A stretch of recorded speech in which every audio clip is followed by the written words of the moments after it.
So our next question comes from Sean L. Sean says, "Morning, fellas. First, I'd like to thank you for your podcast. I've listened to every episode and made some updates to my investing strategies. I'm now contributing more to my TFSA, which is similar to the Roth accounts that you guys have, and I've opened up a taxable account to buy a little bit of cryptocurrency. So I've got some money growing for me that's not in a retirement account, and I couldn't be more excited. Now I have a question that's a little different, but I think equally financial to other questions I've heard you answer. I'm currently single, and a thought that comes up is as I think about getting into a more serious relationship in the future, how do I navigate talking about finances with people that I'm dating? I'm in a pretty decent shape financially, but I'm not super rich or wealthy yet, but I plan to be. So my question is, how do I approach these conversations before getting married while also dating, while also not scaring them away without getting too serious? Again, I appreciate all you do, and the advice you give us is awesome. Robert, I'll let you kick this one off. Wow, this is a very difficult question to answer, but I'm going to do my best. I think it's an incredible conversation that everyone needs to have, and it is all about timing. When you meet somebody and start dating, you're going to be able to get clues on their situation financially. And I'm not saying everyone in a relationship needs to be the breadwinner. Not everyone needs to make a lot of money, nor do they have to have the same financial aspirations. But you do need to clarify, because you don't want to be in a relationship. You meet somebody, you never have the difficult conversation ever. You get married and you find out they have student loan debt, they have a ton of credit card debt, they have bad credit. They just don't understand budgeting or any of those things, because it will be a financial drain on you for life. So I think somewhere in the middle is the perfect storm. You meet somebody, it's going well, you're asking questions along the way, so you're kind of building up your understanding of their thoughts financially and where they want to be and where they're headed. And then you can have the harder conversation once you get a few months in. Maybe things are getting a little more seriously. Maybe you're considering moving in together. That's when you need to have the conversation before it's too late, because we do live in a society right now. It's very prevalent in social media through Instagram and TikTok and all over the place, where you see all of this content being built around, the man should pay for everything, women and men both having unrealistic expectations of what their partner should be providing. So you just need to make sure you're getting into a relationship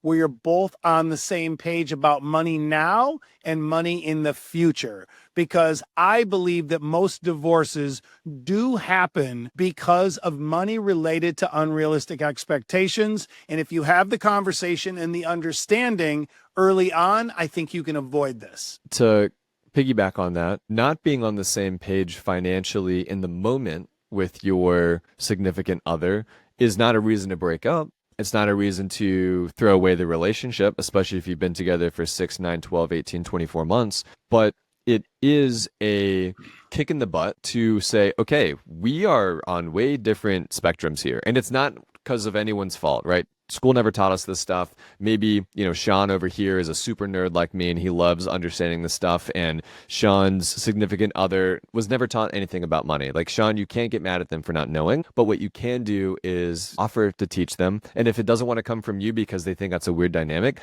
give them this podcast. There's a ton of other free resources online that I'm sure that, you listen to or you read or you've, taken advantage of over the years that have helped you become so financially literate. Offer those resources to them.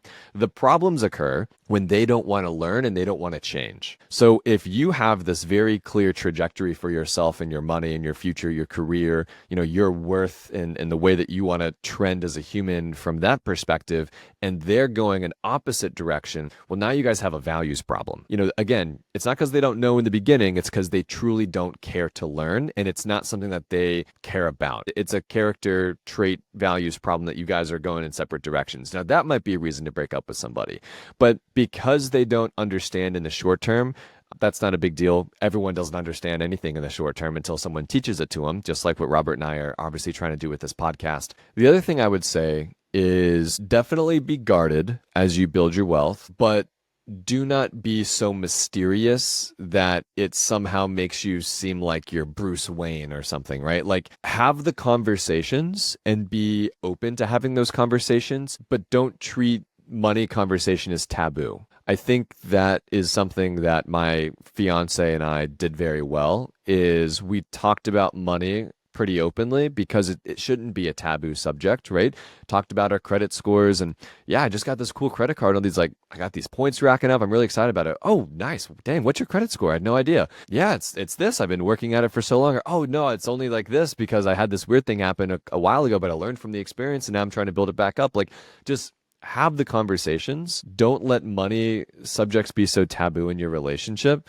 And if you guys can get on the same page with money, like the world is yours for the taking. 100%. And it's really all about having the mature conversation because, like I illustrated earlier, it's okay if one person is the breadwinner as long as both people have the conversation of the expectations. And I think where a lot of people get things wrong is they don't have the understanding, like Austin alluded to, of how money and wealth building actually works. And so, because I hear it all the time where people think that rich people just spend money frivolously and that poor people watch their money a lot more. And it's actually the opposite. Most broke people just don't really budget and have a future planned out for their money and where they're going financially, whereas people that are on top of it generally budget well, tend to be frugal, and really care about their future and making sure they're building in the right direction. So I think it's a great question. Definitely want to have the conversation sooner than later so you're both on the same page,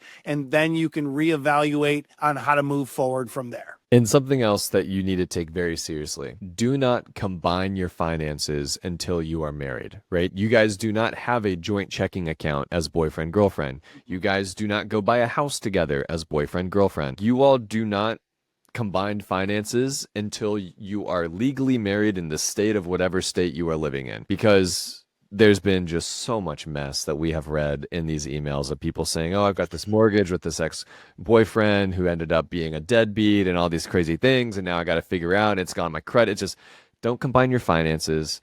Take it one day at a time. And the last thing here really to think about too is if you are a woman with a lot of money, if you're a man with a lot of money, if you're the person who's super financially literate listening to this podcast and you're out there dating and trying to figure it all out. I've got a friend that's in a similar situation and they're trying to figure it out right now too. You can pick up pretty quickly the type of people are around for your money versus around for you. Just be smart. You can pick that up pretty quickly.